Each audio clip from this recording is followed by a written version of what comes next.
O nome da pregação de hoje é Purificação do Templo. Vamos ler o texto? Lucas capítulo 19, versículo 45. Depois disso, quando entrou no templo, Jesus começou a expulsar os que ali vendiam, dizendo-lhes: está escrito, a minha casa será casa de oração. Vós, porém, a transformastes em antro de assaltantes. E todos os dias ensinava no templo, mas os principais sacerdotes, os escribas e os líderes do povo procuravam matá-lo, mas não achavam meio de fazê-lo, pois todo o povo ficava fascinado ao ouvi-lo. Esse texto critica, sim, a avareza dos líderes religiosos daquela época, mas não apenas isso. Como eu disse para vocês aqui em off, criticar a avareza de pastores é sempre sinônimo de aplausos. Como se o povo, na Bíblia, também não fosse descrito como avarento. Como se a Bíblia não apontasse o pecado do povo. Como se na Bíblia houvesse apenas passagens que expõem os pecados dos líderes, sejam os líderes religiosos e políticos. E como se o povo fosse incólume e totalmente livre de qualquer corrupção. Mentira! Nós temos inúmeros exemplos em que os líderes eram uma bênção, eram fiéis e o povo completamente perdido. Moisés é um deles. Esse texto critica a ambos. Faz uma crítica aos líderes religiosos que estavam lidando de maneira avarenta. E também critica o povo, porque o texto diz que Jesus expulsa a ambos, os que vendiam e os que compravam. Os que vendiam eram aqueles que provavelmente estavam em conluio com os líderes e os sacerdotes religiosos. Mas os que compravam era o povo. E Jesus expulsa ambos. Expulsa a ambos. Eu quero tentar mostrar hoje como que é impressionante que este texto é mal interpretado. E eu acredito que uma das explicações para isso tem a ver com a nossa avareza. A nossa avareza nos impede de enxergar a realidade. A Bíblia mostra que a nossa vida espiritual não é restrita apenas ao intelecto, que para entendermos as coisas, não é necessário que apenas tenhamos as nossas faculdades intelectuais funcionando perfeitamente. A Bíblia diz que, antes de tudo, devemos lidar com o coração. Antes de tudo, devemos lidar com as nossas motivações, com o nosso eu. Porque a inveja, a arrogância, a avareza, elas nos tornam estúpidos. Elas impedem que enxerguemos a verdade. Portanto, eu quero mostrar que este texto não critica o comércio. Não tem uma conotação negativa o trabalho humano. O fato de que vocês trabalham, vendem e ganham dinheiro com isso. Esse texto não diz isso. De forma alguma. O que esse texto diz é que é pecado quando o lucro toma o lugar da adoração.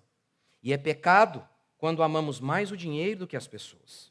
E é isso que eu quero tentar mostrar. E para isso, deixe-me dar um contexto aqui. Deixemos que a própria Bíblia explique e interprete a própria Bíblia. Jesus está aqui na Semana da Paixão. Jesus subiu ao templo. E lá diz o texto bíblico que ele expulsou os que ali estavam. Os cambistas, quem eram os cambistas? Aqueles que estavam ali porque havia judeus vindo de todos os lugares do mundo e tinham uma outra moeda em seus países e queriam ofertar. Então aqueles cambistas estavam ali para trocar a moeda. E havia ali também os homens que vendiam, os bezerros, os pombos. O que tudo indica é que não deveria ser feito ali, provavelmente. Mas em outro lugar eu vou tentar mostrar isso já. Então Jesus vê aquilo e fica indignado e expulsa todo mundo dali. Ele faz isso 2 vezes. Como interpretar isso? Primeiro, lá em Deuteronômio capítulo 16, verso 16, o texto bíblico ordenava que um israelita fosse pelo menos 3 vezes a Jerusalém. Jerusalém era a capital de Israel, mas havia moradores em todos os lugares. Mas 3 vezes ao ano eles deveriam ir ao templo. Era proibido fazer sacrifício em qualquer outro lugar. A sinagoga era um lugar em que havia pregação, às vezes cânticos, mas não havia sacrifício, era proibido. Já lá no Antigo Testamento, Deus havia proibido isso expressamente. E o objetivo era o seguinte: ninguém pode fazer o culto do seu jeito. O culto é do jeito que Deus determinar, é do modo que Deus determinar. Não existe esse culto freestyle, em que você dá ao pastor, tem uma ideia louca na cabeça, o povo tem uma ideia louca e faz do jeito que quer. Não podia ser assim, tinha que ser do jeitinho que Deus determinou, com aqueles sacerdotes que Deus havia eleito e no lugar em que Deus havia eleito. Por isso eles tinham que subir 3 vezes por ano a Israel. A gente vê isso, vários exemplos disso. Eucana, por exemplo. Eucana e sua esposa Ana, famosa história, mãe de Samuel. Ela sobe ao templo para orar, lembra? Como a Bíblia declara em 1 Samuel 1, que era costume, porque era costume de todo judeu. Todo ano, diz o texto, eles iam. Lembra também de outra famosa história de Jesus? Eles vão em caravana, a família de Jesus vai em caravana até o templo. Jesus fica lá, a mãe vai embora, nota que Jesus não estava e ela volta para o templo e Jesus diz, a senhora não sabia que convinha que eu ficasse aqui? Ou seja, aquilo lá tinha a ver com esse mandamento de ir todos os anos para Jerusalém para cultuar lá. Ok. Imagine a seguinte cena. Você, com a sua família, primeiro você que era um israelita e morava em Israel. Lá longe, o sul de Israel, às vezes no norte, bem longe. E você caminhando com ovelha, trazendo lá sua família na caravana e mais a ovelha. Não tinha Hilux para colocar lá atrás, não tinha nada. Imagina carregando a ovelha. Perigo de assalto, perigo de, muitas vezes, o animal acontecer alguma coisa, o animal morrer no caminho, enfim, os mais variados percalços, e era muito difícil. Pense também, então, naquele que vinha de outros lugares, de outros países, como Atos mostra. Lembra que lá em Atos 2, no dia de Pentecostes, havia judeus de todas as partes do mundo? Então, imagine um judeu vindo de um longo caminho, vindo de muito longe, para sacrificar. Era muito difícil.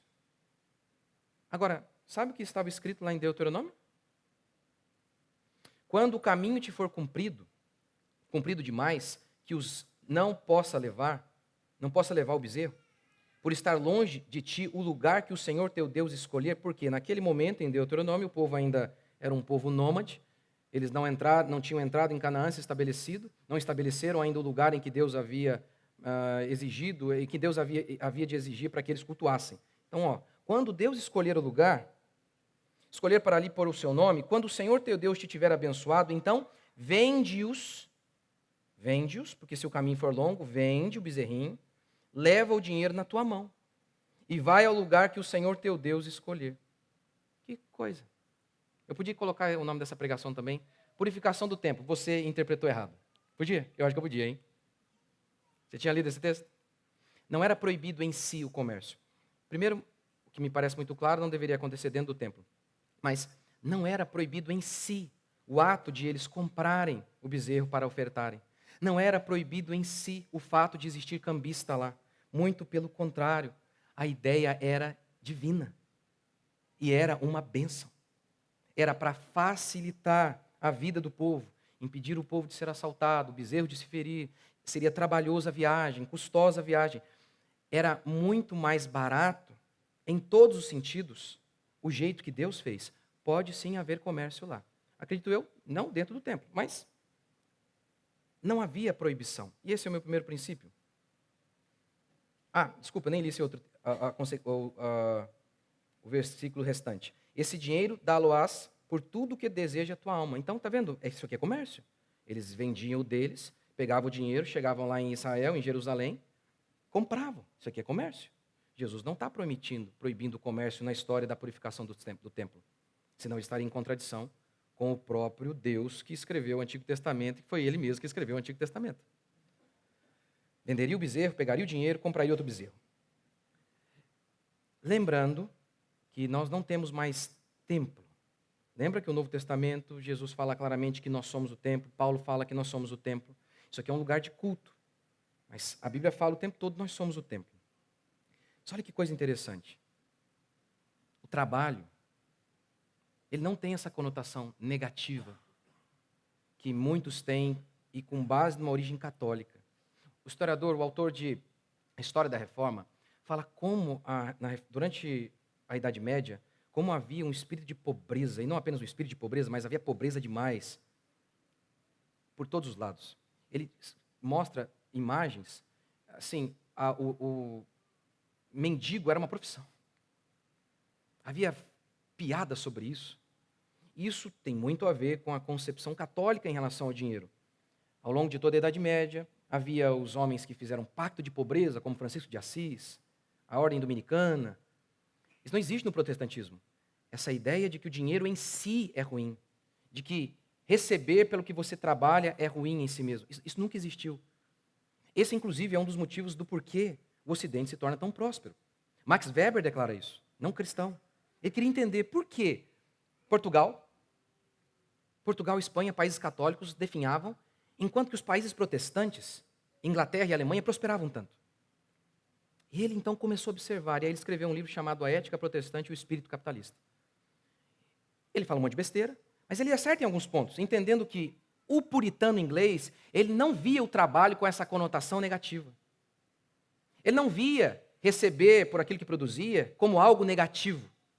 Ele não via a prosperidade oriunda de trabalho honesto, de fruto do suor do seu rosto, com essa conotação negativa. E isso explica de muito a prosperidade da Inglaterra e da Alemanha, dizia Max Weber, e nós concordamos.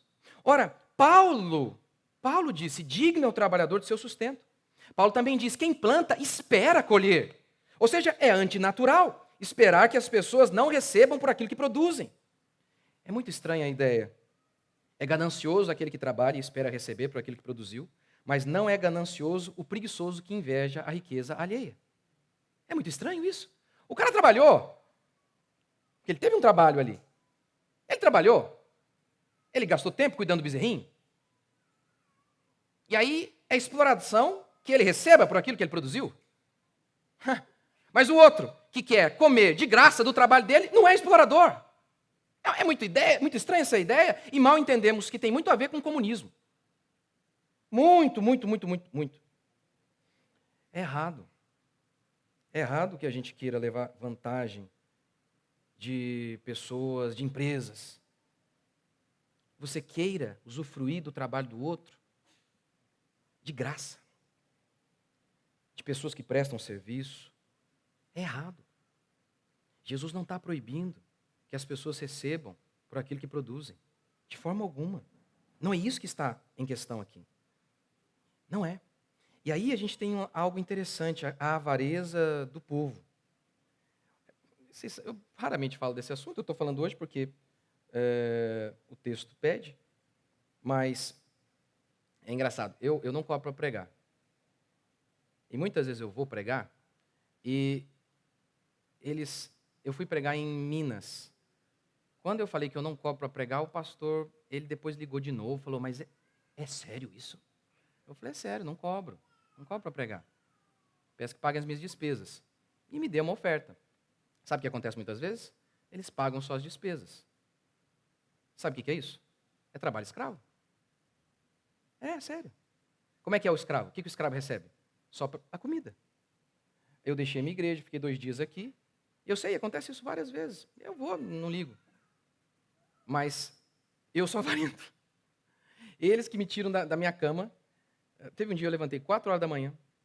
Eu parei, sem exagero, 10h30 da noite. Dei entrevista na rádio, atendi todo mundo, uma fila quilométrica, atendi todo mundo. Preguei na igreja, fui em outro lugar. 10h30 da noite. Só me pagaram as minhas despesas. Só. Ou seja, só me deram o que comer. Só. É tipo trabalho escravo, como brinca o meu amigo Marcos Eberlin. Na Escritura, a Bíblia declara assim, aquele que preside bem, o presbítero, o líder que preside bem, é digno de dobrados honorários. Opa, como é que é? Quem preside melhor deve ganhar mais? É. Mas tem gente que diz assim, não, eu vou usufruir do seu serviço gratuitamente, porque você já é próspero. E eu vou pagar no serviço do outro lá, que não pagou nada para mim. Eu vou ofertar naquele outro lá, porque você já tem muito. Não, imagine se fizesse isso com você. Se alguém entrasse lá na sua empresa, ou você que é empresário, ou você que trabalha para alguém. Imagine se alguém fizesse, e você fosse bom no seu trabalho. Aí você prosperou no seu trabalho. Imagine que alguém chegasse e falasse assim, olhasse a sua empresa, grande. Olha aquela outra empresinha pequena ali. É o seguinte, eu vou pegar o seu serviço, vou usufruir de graça, e o dinheiro que eu ia dar para você, eu vou dar para aquele ali que... Não interessa quão próspero a pessoa seja. Você tem que pagar pelo trabalho dos outros. É errado o que muita gente faz, porque eu sei que tem muita gente que faz isso. Sabe que tem muita gente que faz isso? Fala, não vou dar meu dízimo aqui não, a Resgatar está muito próspera. eu vou dar para o outro lá. Você já viu a parábola das minas? Lembra? Eu preguei para vocês aqui recentemente. Jesus deu mina, uma mina equivalia mais ou menos a 3 mil reais. Uma mina, 3 mil reais. Jesus deu uma mina para cada um. Depois ele foi embora e voltou. O cara pegou a mina e prosperou a mina, e deu 10 minas de volta para Jesus. Investiu dinheiro, produziu, se tornou produtivo, 10 minas de volta.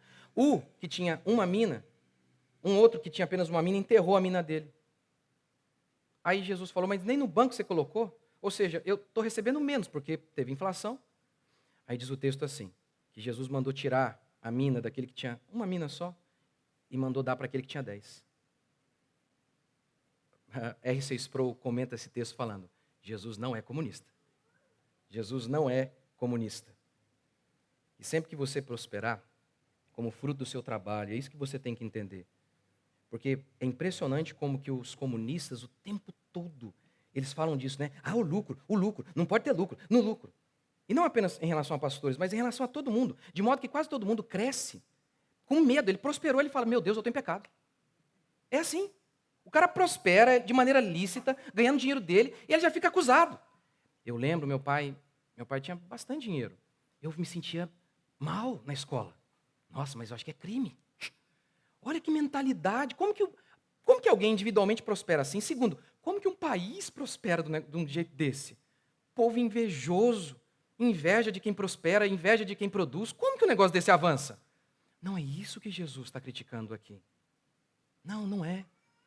Pelo contrário, é justamente o comércio um dos segredos da prosperidade ocidental. Lembra quando todo mundo praticava o escambo? Quando não tinha moeda? Como que era quando não tinha moeda? Você tinha trigo e o seu amigo tinha calabresa. E você queria calabresa, mas ele não queria trigo. Como é que vocês faziam? Era uma espiral de pobreza. Era muito mais difícil negociar assim. Aí, os fenícios inventam a moeda, que já foi sal, que já foi ouro. E hoje, esse papelzinho que você tem aí, isso aí não é riqueza, de fato. Isso é só uma moeda, um papel, para você ter um meio de troca. Isso foi genial. Só isso. Comércio é isso. Só isso trouxe prosperidade mundial. Jesus não está condenando que você usufrua do seu trabalho. Jesus não está condenando que você negocie. Ele não está. Eu já vou falar do que ele está falando. Lembre-se do que diz Eclesiastes. Quanto ao homem a quem Deus conferiu riquezas e bens, e lhe deu poder para deles comer e receber a sua porção e gozar do seu trabalho, é dom de Deus. Não é pecado que você ganhe seu dinheiro e se você prosperou, se Deus te fez próspero, que você negocie, que você compre, que você lucre. Não é pecado de forma alguma. E, ai daquele que edifica a sua casa com injustiça e os seus aposentos sem direito, que se vale do serviço do seu próximo sem paga. Ah, mas ele já é rico, mas você usufruiu do trabalho. Então esse argumento não é correto. Não, vou colocar meu dinheiro naquela igreja. Você até pode ofertar em qualquer igreja que você quiser. Mas se você oferta com base nisso, não vou ofertar aqui, aqui eles já são prósperos. Aqui eles não precisam. Eu vou usufruir do trabalho aqui de graça. É isso que você está fazendo. Você não está trazendo bênção sobre você. Então, desfazendo os erros e equívocos sobre esse texto, o que provavelmente esse texto quer dizer? Segundo, é quando o lucro ocupa o lugar da adoração. O texto de Deuteronômio 14 diz que o povo, se morasse longe, poderia vender o bezerro, pegar o dinheiro, ir até Jerusalém, comprar algo lá. O texto não diz se esse algo, o bezerro, estaria dentro do templo. Não tem uma passagem explícita. Eu acredito que não deveria estar lá. Deveria acontecer nas ruas em Israel, nas ruas de Israel. De qualquer maneira, mesmo que houvesse, eu acho que não é isso, tá? Mas que houvesse um espacinho lá no átrio, porque o átrio era o lugar em que o povo ficava. Mesmo que houvesse um lugar lá que fosse restrito para esse tipo de comércio, que eu acho que não é isso, eu acho que deveria ser fora.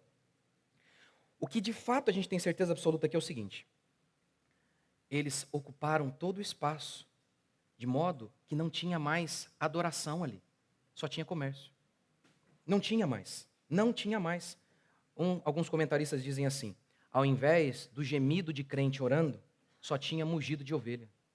Não tinha mais espaço para adorar a Deus, porque o povo estava tão preocupado em negociar, estava tão preocupado em comprar e em vender, que não tinha mais espaço para adorar.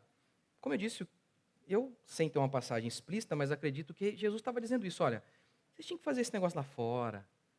E tem sim um lugar. Tem um lugar adequado, mas não apenas isso. Não era apenas uma questão de lugar. Eu acredito que vai além.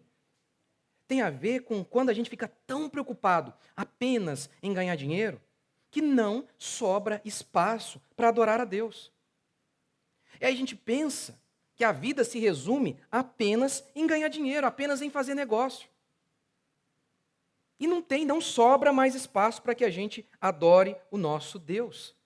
Porque o que acontece? Aquelas pessoas estavam lá, aqueles cambistas, não estavam mais lá apenas para servir as pessoas, para ganhar seu dinheiro de modo lícito e para adorar a Deus. Não! Já fizeram daquilo um comércio, de modo que nem se importavam com Deus mais. Estavam ali apenas para negociar. Apenas para isso.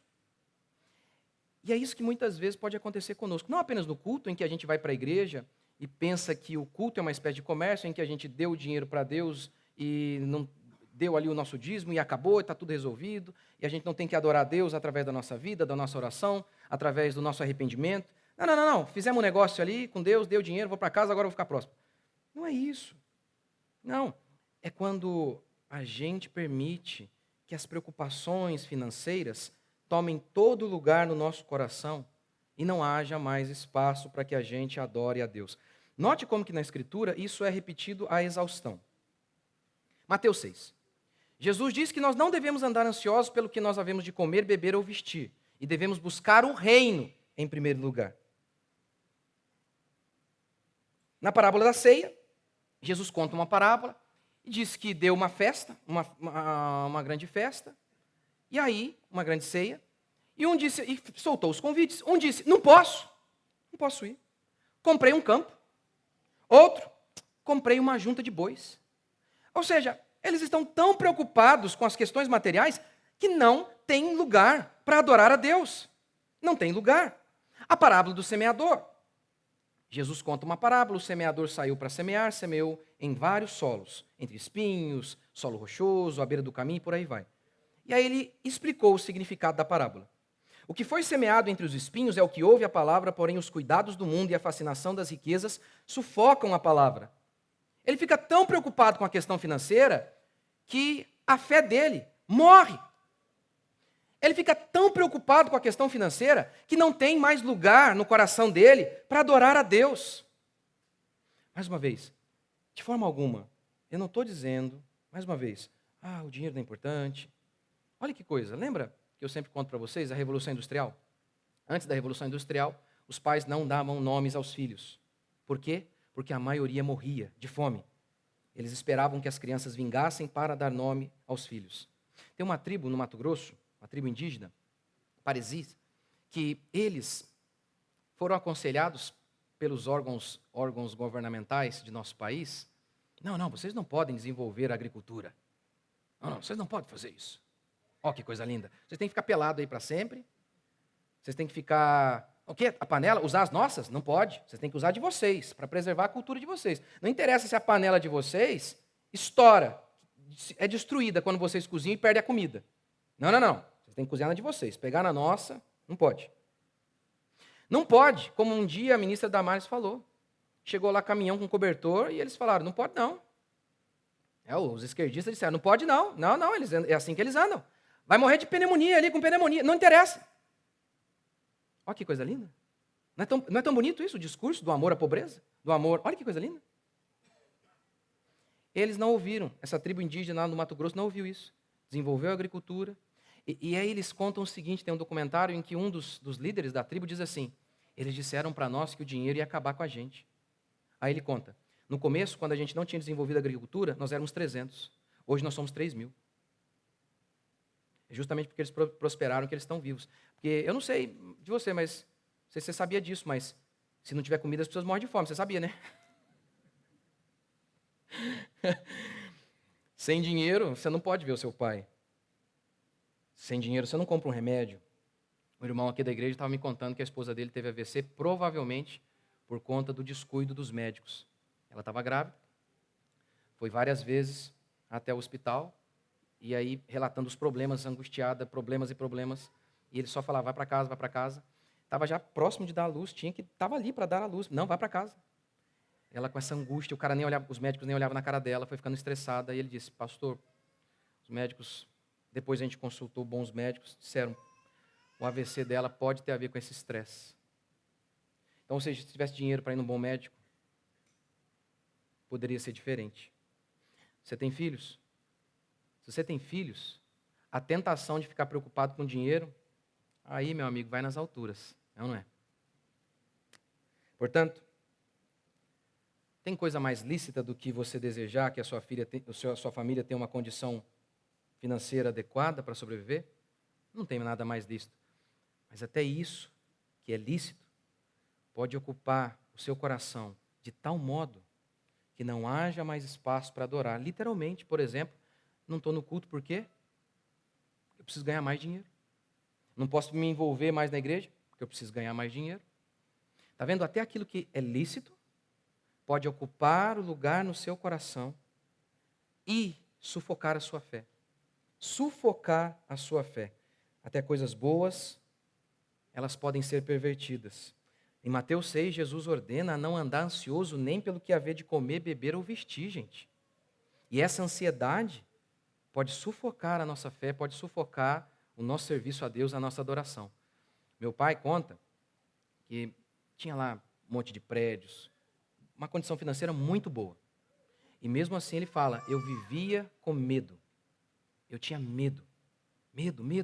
Mas e se eu perder tudo? E amanhã? Medo. Mostrando que, apesar de o dinheiro ter o seu lugar, pode ter certeza, não é ele que de fato mantém você calmo e em paz. É aquele que habita na sombra do Onipotente, no esconderijo do Altíssimo. É esse que descansa. É esse. Lembra do maná? Lembra disso? O israelita todo dia tinha que abrir a boca e orar a Deus para que Deus mandasse a comida do dia. Não podia acumular para amanhã. Isso não é, de forma alguma, uma advertência para que você poupe, tá? Já expliquei isso em outra pregação. Mas não podia, naquele momento não podia. Você imagina todo dia você ter que... Acabou o dia e você falar todo dia para sua esposa, não tem mais comida. Era todo dia assim. Todo dia de noite não tinha mais comida. Todo dia de manhã você tinha que levantar e clamar por um milagre. Eu acredito que esse aspecto não mudou. Que todo dia você tem que se levantar e lembrar, quem cuida de mim é Deus. Quem sustenta a minha vida é Deus. Não tem político, não tem pastor, não tem ninguém. Eles são apenas agentes, mas quem de fato guarda a minha vida é Deus. É isso que de fato vai fazer com que você sirva a Deus em paz e não permita que a preocupação até legítima com ganhar dinheiro ocupe a adoração no seu coração. Terceiro e último princípio, amor ao dinheiro. Provavelmente é isso que Jesus está criticando aqui. Lá em Marcos 11, a gente tem a mesmíssima história. Jesus critica aquele comércio, e Jesus então fala em covil de bandido, de ladrões. Vocês transformaram a minha casa em covil de ladrões. E diz o texto, lá em Marcos, que narra a mesma história, que ao ouvir essa frase, covil de salteadores, os sacerdotes ficaram muito bravos. Muito bravos. O texto não explica o porquê. A gente tem que fazer uma suposição, e eu acredito que essa é a mais provável. Está claro aqui que Jesus está dizendo que o que eles faziam ali não estava certo. E que era roubo que eles estavam fazendo ali. Provavelmente, não é por conta do comércio em si. Primeiro, acredito que não deveria ser naquele local, mas não eram por conta do comércio em si, com base no texto de Deuteronômio que eu acabei de ler para vocês. Mas provavelmente o que acontecia aqui era o seguinte: aqueles sacerdotes viram um nicho, uma oportunidade. Falaram, Deuteronômio falou que pode sim, quem vem de longe, comprar aqui em Jerusalém. Aí eles pensaram, é ótimo, vamos fazer o seguinte, vamos trazer aqui para dentro do templo isso, e só vai poder ofertar quem comprar aqui com a gente. Vamos jogar o preço lá em cima. temos o monopólio, quem tem monopólio faz o que quer. Igual eu, né? Vou lá comprar a placa do meu carro lá, R$ 180, pelo amor de Deus. Quase paguei com um rim assim. Pega aqui, um rim. Claro, você pode fazer o que quiser. Tem, né? Tem 4, 5 lá, mas no final, a livre concorrência de fato não tem. Mas enfim, e aí tem aquele monopólio. Então, preços exorbitantes. Provavelmente é isso que acontecia. E aí, o comércio que deveria existir, na minha opinião, lá fora, e para facilitar a vida dos ofertantes, agora se tornou fonte de exploração. Agora se tornou uma fonte para extorquir. É isso, provavelmente é isso que Jesus está criticando aqui. E aí, tem todas as aplicações que nós podemos fazer.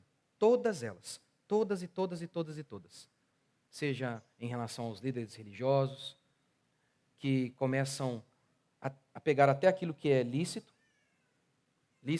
e transformar em algo imoral. E tudo por quê?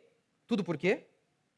Porque ama mais o dinheiro do que ama as pessoas, do que ama a Deus. O amor ao dinheiro é a raiz de todos os males. Quando a gente coloca o dinheiro como foco da existência. Esse é o grande problema. Esse é o grande problema da existência. Quando você, ao invés de colocar o serviço a Deus e ao próximo como prioridade, e você coloca a busca do dinheiro. É isso que vai me completar. É isso que eu vou ser um vencedor se eu tiver o dinheiro. Seja isso na vida do pastor, seja isso na vida de qualquer um. Para qualquer um. Pastores se corrompem assim, você também. É a mesma coisa. Amou o dinheiro, seja o pastor, seja você, qualquer um de nós, a gente começa a se corromper.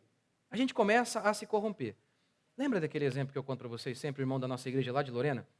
Ele mexe com televisão, e aí chegou uma televisão para ele, e tinha um problema lá que era uma pecinha de R$ 1. E não estava funcionando, mas o cliente não sabia o que era. E aí o irmão da igreja quebrou uma peça lá que valia uns R$ 400, sem querer. Mas não tinha como, era impossível que o cliente soubesse que ele havia quebrado a peça. Ele quebrou, obviamente, depois de abrir. Ao abrir, ele quebrou. E aí ele podia facilmente falar, olha, o problema aqui é essa peça, não teria como. E ele foi lá, né, o Jones falou, poxa, eu quebrei a sua peça, vou pagar. Né? E está aqui, vou pagar. Agora, quando você coloca o dinheiro como alvo máximo da existência, Paulo diz assim, aqueles que amam o dinheiro, aqueles que desejam ficar ricos, ele não proíbe ser rico, mas ele proíbe desejar. Olha que coisa. Aqueles que desejam ficar ricos vão cair em toda sorte de concupiscência que afoga o homem na ruína. Porque você coloca o dinheiro como prioridade, você não enxerga mais as pessoas, você começa a ficar cego. Você começa a negligenciar os seus valores sem perceber. Sem perceber. Se você não pensa no próximo, você começa a falar, não, mas aí, não, isso aí não tem problema, não, acho que isso aqui que eu estou fazendo não é errado, e por aí vai. Eu contei para vocês, né, que eu bati esses dias o carro, a mulher estava estacionada de maneira errada. Aí eu bati, deu uma raladinha assim, o carro dela parado, meu Deus, que meia roda. Ralei o carro, eu falei, gente. Aí eu deixei lá, eu bati no seu carro. Meu irmão é funileiro, né, vocês sabem, né? Aí eu deixei lá assim, ó. Eu bati no seu carro, está aqui o meu telefone, e o telefone do meu irmão que ele vai pagar. Tô brincando, não escrevi isso. Eu falei, a gente vai pagar e tal. Mas é claro que você fica assim, dá uma tentação de... Semana retrasada, bateram no meu, quebraram o meu retrovisor. Ninguém deixou cartinha lá, não. Dá uma tentação. Vamos embora. Dá uma tentação. Mas aí, a gente tem que lembrar disso. Poxa, isso não é certo, isso não é justo, isso não é correto. Mas se a gente fica o tempo todo colocando o nosso coração no dinheiro, a gente vai começar a fazer o que Paulo prometeu e profetizou. Se afoga na ruína e alguns até apostataram da fé, diz Paulo, por amor ao dinheiro. Portanto, esse texto critica todo tipo de avareza, todo tipo de amor ao dinheiro, daqueles que vendem, daqueles que compram. A avareza de líderes, mas a avareza também do povo. A avareza de todos nós. Quando nós colocamos o trabalho ou o nosso lucro como objetivo maior da existência, quando nós, ao invés de lembrar que o trabalho é uma bênção, que é lícito, ganharmos pelo fruto do nosso trabalho, mas quando a gente se esquece disso, fica ansioso para ganhar dinheiro, só pensa em dinheiro, aí não tem mais espaço para adoração. Aí só tem espaço para a busca do lucro e a gente acaba estando disposto, inclusive, a oprimir as pessoas, a fazer todo tipo de mal para explorar, e aí o trabalho perde aquela conotação positiva que teve na Escritura, que tem na Escritura, e que teve na história da Inglaterra e dos puritanos, que viam o trabalho como uma bênção, que viam o lucro honesto como uma bênção, mas que entendiam que o grande pressuposto do trabalho é servir a Deus, servir a nossa casa. E este deve ser o nosso grande objetivo, de sermos o melhor que pudermos em nosso trabalho para ajudarmos alguém, para servirmos alguém por meio do nosso trabalho. E quando fazemos isso, há uma chance bem grande de que a gente prospere. E a gente nem precisa, então, ficar preocupado, como Jesus disse em Mateus 6. Porque se a gente buscar o reino, buscar aquilo que é justo e buscar o que é justo através do nosso trabalho, a gente vai ser bom naquilo que faz. Aquele que é bom naquilo que faz costuma atrair muita gente. A gente acaba prosperando. Que a gente tenha esse coração. Que a gente tenha esse coração correto. Nem aquela alma católica que diz amar a pobreza, mas nem essa alma neopentecostal que ama o dinheiro. Que o nosso objetivo maior seja cultuar a Deus, servir a Deus e, inclusive, servi-lo através do nosso trabalho. Vamos ficar de pé?